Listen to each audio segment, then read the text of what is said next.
વૈજ્ઞાનિક આવો અહંકાર આવી જાય તો એ અસ્મિતા અહંકારમાં ન પરિણમે. એટલે એના પછીનો કોષ જે છે એ મનોમય કોષ. એ મનોમય કોષની ઉપાસના અહંકાર. એક ઘરમાં છે ને, ગામડામાં આપણે ત્યાં તો વીજળી સરકારની કૃપાથી છે ઘરે ઘરમાં, પણ ઘણા બધા દેશ એવા છે કે જ્યાં અઠવાડિયું 10 દિવસ 15 દિવસ લાઈટ ના હોય, છતાં પણ ત્યાં લોકો ડોક્ટર થાય છે, એન્જિનિયર થાય છે, ભણે જ છે. ત્યાં એક એના ઘરમાં ફાનસ સળગતું હતું. મંદ પ્રકાશ આખા ઓરડામાં ફેલાયેલો હતો. એ ફાનસ એકબીજા સાથે બધા વાત કરવા લાગ્યા. એની જ્યોત કે છે, ફાનસની જ્યોત, કે મારા પ્રકાશને લીધે આ આખો અંધકારમય ઓરડો જે હતો એ પ્રકાશમાન થઈ રહ્યો છે. મારે લીધે. જ્યોતિ કે શું કે? મારે લીધે આ ઓરડો પ્રકાશમાન થઈ રહ્યો છે. તો ત્યારે પેલી દીવાની જ્યોત કે છે કે તું જ્યોત જે છે એ તો મારી ઉપર ટકી છે. આ જ્યોત જે છે એ તું મારી ઉપર ટકી છે, એટલે તારો આધાર તો હું છું. આ પ્રકાશ જે ફેલાઈ રહ્યો છે તેનો યશ તો મને મળવો જોઈએ, કારણ કે તું મારા પર ટકી છે. તો તે જ્યોતની અને એ દિવેટની વાત સાંભળીને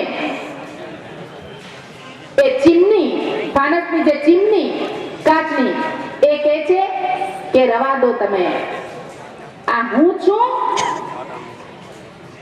તો તમે સળગી રહ્યા છે, પ્રકાશ થઈ રહ્યો છે, તમને મેં બચાવ્યા છે. હવાથી હું તમને બચાવું છું, એટલે આનો યશ તો મને મળવો જોઈએ. ચીમની એમ કે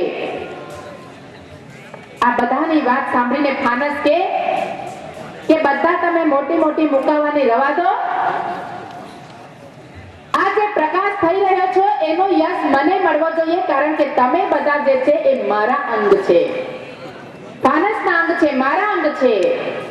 આવી વાતો અંદરો અંદર ચાલતી હતી અને એકદમ દીવાની જ્યોત હલવા લાગી, થોડી બુઝાવા જેવી લાગી. એટલે જ્યોતે બૂમ પાડી કે જો ભાઈ, હું તારા આધાર પર ખડી છું, દિવે મને સાચવજે, તારા આધાર પર હું છું.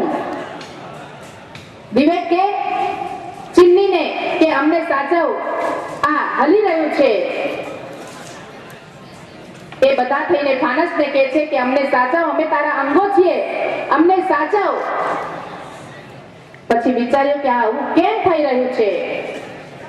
તો ખરેખર ફાનસમાં તેલ ખૂટી રહ્યું હતું, કેરોસીન ખૂટી રહ્યું હતું, એટલે આવું થઈ રહ્યું હતું. એને કોઈ ગણકારતું નહોતું. જે કામ કરતો હોય એ દેખાતો નથી. અહંકાર બીજાને કે અમે કામ કરીએ છીએ, એ તેલ ખૂટી ગયેલું હતું. તો આપણી અંદર પ્રભુ ભક્તિ ખૂટી જાય. આ શરીરની ઇન્દ્રિયો પણ એવી રીતે જ એક દિવસ ઉપનિષદમાં વાર્તા છે, આપણા જે વેદ ઉપનિષદ છે ને એમાં ઉપનિષદમાં વાર્તા છે કે શરીરની ઇન્દ્રિયો પણ એકબીજા સાથે વાતો કરવા લાગી કે હું હાથ છું તો આજે તું દુનિયામાં કામ કરી શકે છે, કમાઈ શકે છે, તું કોમ્પ્યુટર ચલાવી શકે છે, લખી શકે છે અને તેનાથી તને પૈસા મળે છે. આંખ કે હું છું તો તું બધું જોઈ શકે છે, કાન કે હું છું તો સાંભળી શકે છે, જીવન તને જીવવા જેવું લાગે છે. પગ કે પણ હું ના હોય તો તું કામ ચાલીને જતે, તારી પાસે બધું હતે. તો બધા એકબીજાને બડાઈ હાકે છે. ત્યારે એક એને પૂછે છે આત્માને કે તું કેમ કઈ બોલતો નથી? પ્રાણને પૂછે છે કે તું કેમ કઈ બોલતો નથી? તો કે તમારી વાત ખતમ થાય તો હું કહું. તો અમારી વાત ખતમ કે કોનું મહત્વ વધારે છે? તો કે આપણે એક કામ કરીએ, બધા વારાફરતી એક મહિનાની રજા લઈએ. બધા વારાફરતી એક મહિનાની રજા લઈએ. તો કે સારું. પહેલા હાથે રજા લીધી, પછી પગે રજા લીધી, આંખે રજા લીધી. ત્યારે તો લોકોએ જીવન જેમ તેમ એક મહિનો કાઢી નાખ્યો. પણ જેવો પ્રાણે રજા પર જવાની તૈયારી બતાવી, એની આંખ ઝાંખી પડવા લાગી, હાથ ઢીલા પડવા લાગ્યા, પગ લટકવા લાગ્યા. બધા કે ના જા ભાઈ, તારા વિના અમારું જીવન અધૂરું છે, તું ના જા. બડાઈ ના કરે, બડા बड़ाई ना करे बड़ा ना बोले बोल, बड़ा बड़ाई ना करे बड़ा ना बोले बोल, हीरा मुख से ना कहे लाख हमारा मोल।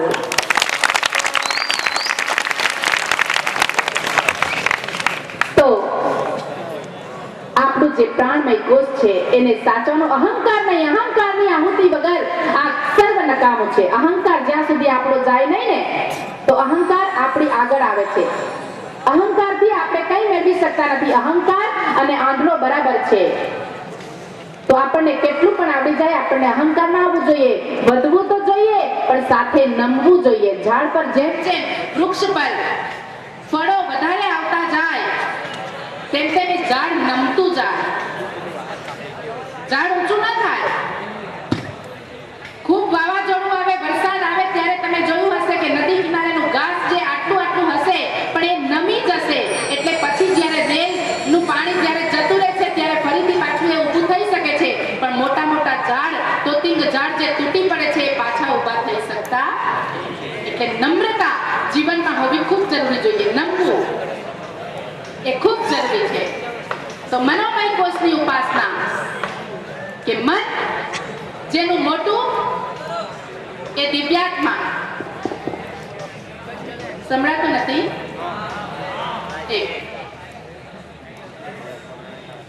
મન જેનું મોટું એ મહાત્મા, મન જેનું નાનું એ અલ્પાત્મા। મન મોટું રાખવું જોઈએ, મન મોટું હોવું જોઈએ, તો એ મનોમય કોષની ઉપાસના થઈ। અહંકાર આપણે કાઢી નાખીએ તો અસ્મિતા ને અહંકારમાં આપણે પરિણામમાં નહીં દેવાનું। જીવન સારી રીતે જીવવું હોય, આત્મા સુધી પહોંચવું હોય, મનોમય કોષ પછી વિજ્ઞાનમય કોષ। વિજ્ઞાન શું શીખવે? વિવેક શીખવે। વિજ્ઞાને આપણને ખૂબ બધું આપ્યું, એનો ઉપયોગ કરવો જોઈએ। હું વારંવાર 5 દિવસ આમ કહું છું કે તમને હું કથા કરીને તમને નમાલા કે નપુસક બનાવવા નથી આવી, તમને તેજસ્વી તેજોમય બનાવવા આવી છું કે તમને જે ભૌતિક વસ્તુ મળી છે એનો ઉપયોગ કરવો જોઈએ, પણ ઉપયોગ કેવી રીતે કરવો જોઈએ એનો વિવેક હોવો ખૂબ જરૂરી છે।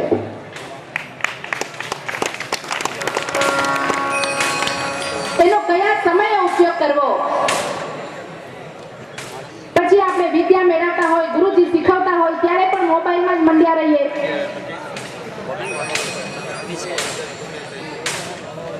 જ્યારે આપણે મા બાપ સાથે બેઠા હોઈએ ત્યારે પણ મોબાઈલમાં જ લાગી રહીએ। તો આપણે જે મેળવવાનું છે એ મેળવી ન શકીએ। એનો સમય નક્કી કરવાનો હોય કે આ સમયે, ત્યારે મમ્મી પપ્પાને પણ કહેવાય કે આ સમયે તમારે મને ડિસ્ટર્બ ને, આ 2 કલાક મારા મોબાઈલ માટે કે મારા કોમ્પ્યુટર માટે, આ 2 કલાક મારા ભણવા માટે, આ 2 કલાક મારા રમવા માટે, આવું નક્કી કરી શકાય જીવનને। આ તો ઢોરની જેમ બસ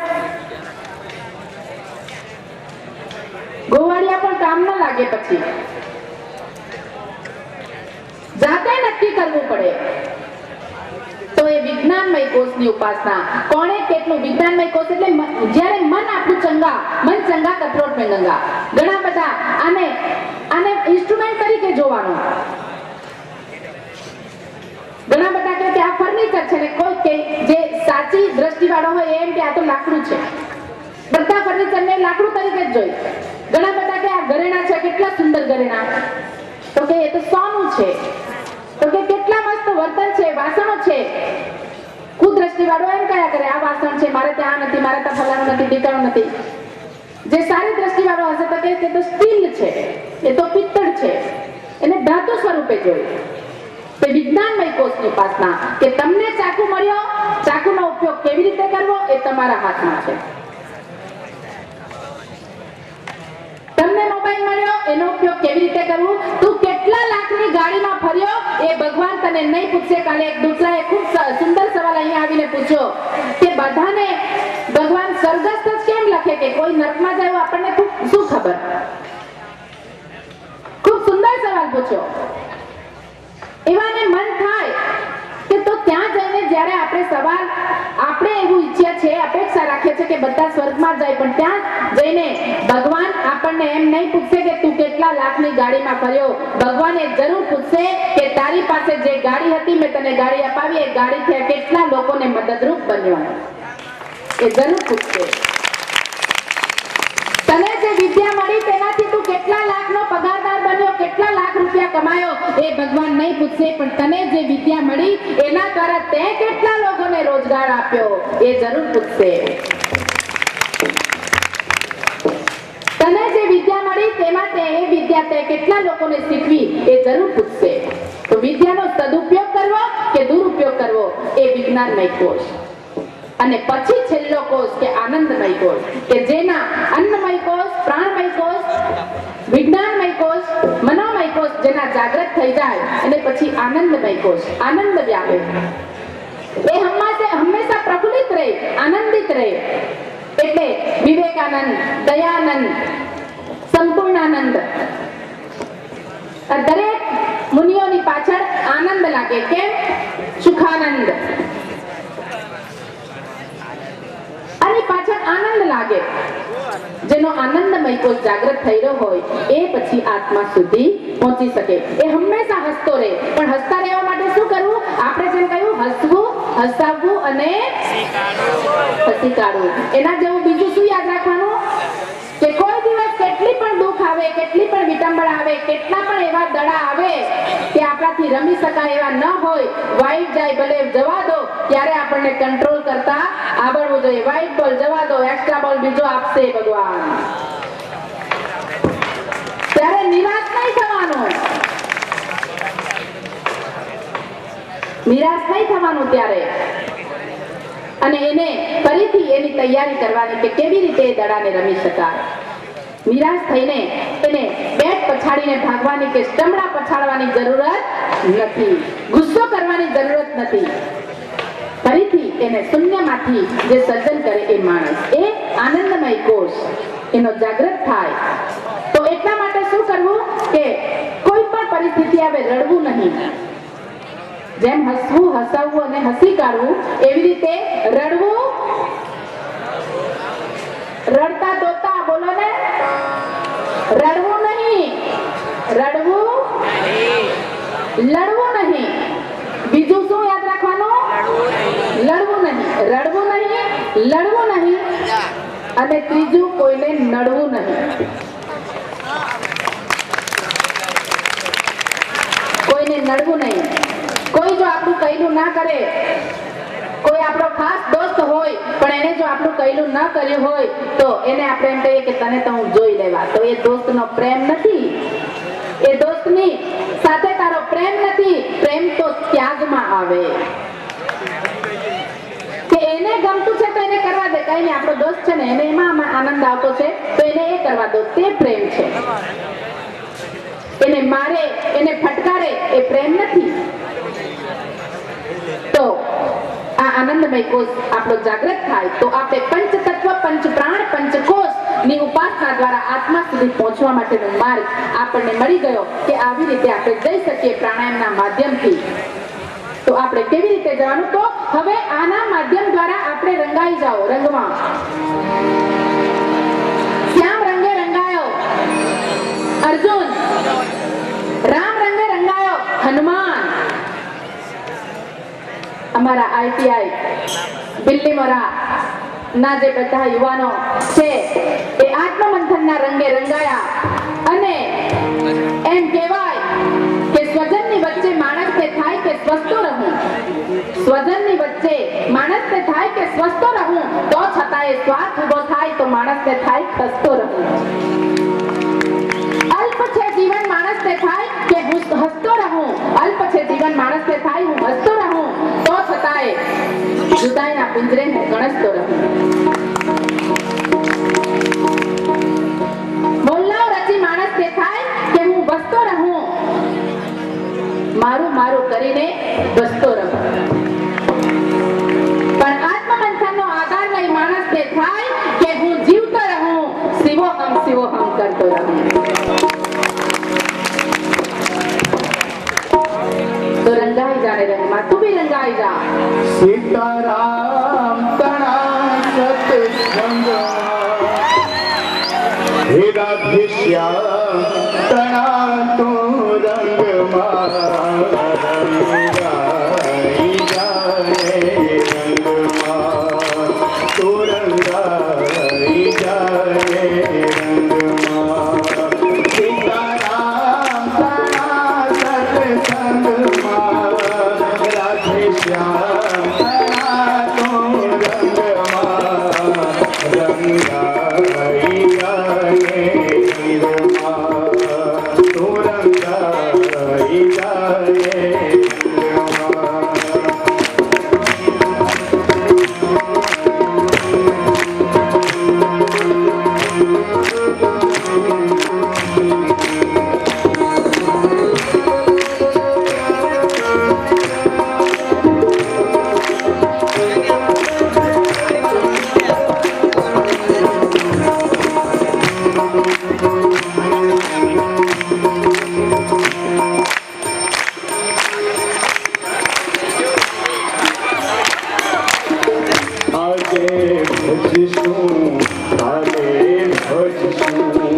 ભજશું સીતારામ ક્યારે ભજશું રાધે શ્યામ આજે ભજશું કાલે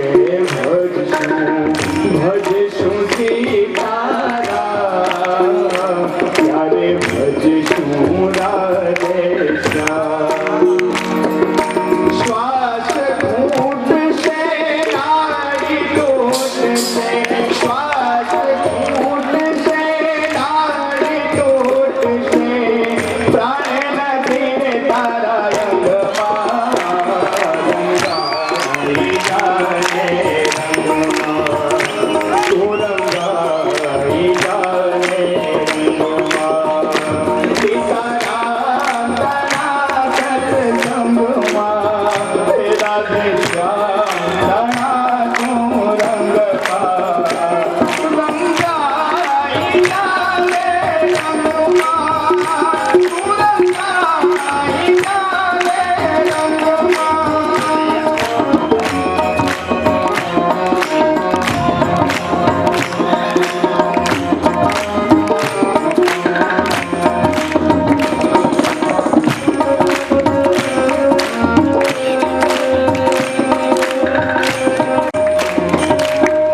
જીવ જાણતો જાજુ જીવશું મારું છે આત્મા ભલાય અમર કરી લઉના જીવ જાણતો જાજુ જીવશું મારું છે આત્મા ભલાય અમર કરી લઉના તેરું આવશે જમનું દાન દે તેરું આવશે જમનું દાન દે જાવું પડશે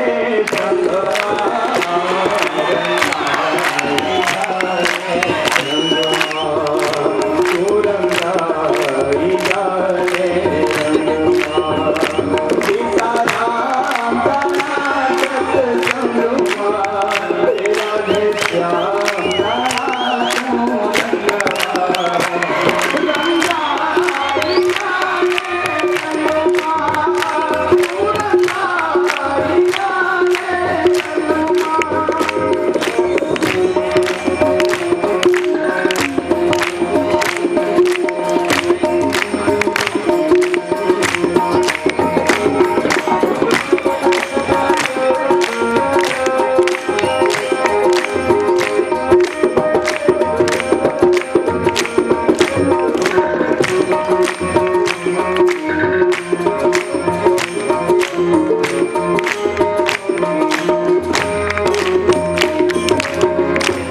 સૌજીવ કહેતા પછી જપીશું પહેલા મેળવી લો નેતા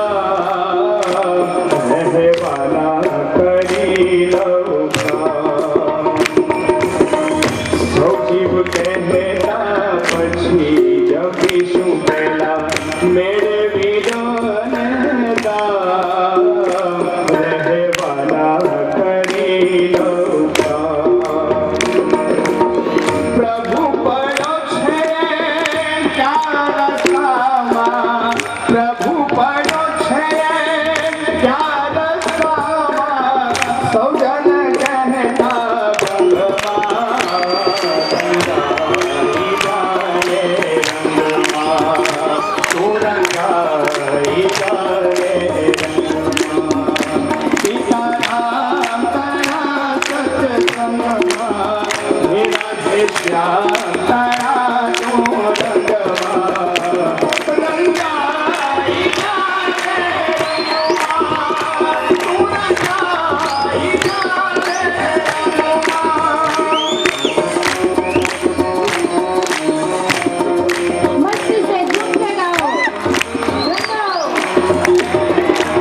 ઘડપણે આવશે ત્યારે જપીશું પહેલા ઘરના કામ તમામ પછી કરીશું તીરથ ધામ. સરોજ વગર દે આપણે કહેતા રહીએ કલ કરે તો આજ કર, આજ કરે તો આપ. આશ્રમ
સુરંગાઈ જાને રંગમાં સીતારામ તણા સત્સંગમાં. એના માટે હવે પછી નહીં કરતા.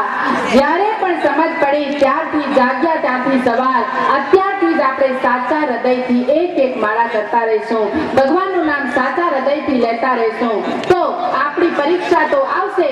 યજ્ઞમાં અગ્નિ કસોટીમાંથી પાસ તો બધાએ થવું પડ્યું. રામાયણમાં, મહાભારતમાં, ગીતામાં બધાએ યજ્ઞ કસોટીમાંથી પાર થવું પડ્યું. સીતાએ પણ અગ્નિ કસોટી પાર કરવી પડી. હનુમાને પણ અગ્નિ કસોટી પાર કરવી પડી. પાંડવોએ પણ અગ્નિ કસોટીમાંથી પાર થવું પડ્યું. તો આપણે किस खेत की मूली, हम किसकी खेत की मूली कि हमें कसौटी में से पार ना होना पड़े.